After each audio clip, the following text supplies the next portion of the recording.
नमस्कार मित्रांनो, नवी जन्मेन मी या मालिकेच्या पुढील भागात आपल्याला पाहायला मिळणार आहे. स्वानंदीचा अपमान शालिनीच्या मैत्रिणी खूप करतात. तिला खूप त्रास होतो. ती रूममध्ये गेल्यानंतर रडत असते. मनी आल्यावर विचारल्यानंतर स्वानंदी सगळं सांगते आणि म्हणते, मला एक वेळेस बोलले तरी मी ते सहन करेन, पण माझ्या बाळाला कुणी बोललं तर ते मी सहन करणार नाही म्हणून रडत असते. सरपोतदाराकडे जातो मनी आणि म्हणतो, आमच्यामुळे जर इथे राहणाऱ्या लोकांना त्रास होत असेल तर आम्ही इथून गेलेलंच बरं. तर सरपोतदार नाटक करून म्हणतो, हे घर सोडून जाण्याची गोष्ट का करतोयस तू? माझी मुलगी आहे, ती कुठेही जाणार नाही, असं स्वानंदीला बोलावून घेऊन सरपोतदार शालिनीसमोर म्हणत असतो. शालिनीला खूप राग येतो.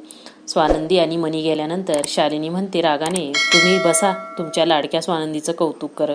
तर सरपोतदार बोलतो, तुम्हाला कोण सांगितलंय की स्वानंदीने इथे कायमचं राहण्याची आमची इच्छा आहे? योग्य वेळ आली की आपण तिला इथून जायला सांगू.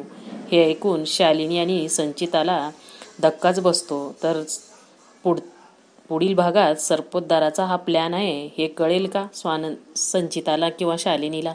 धन्यवाद.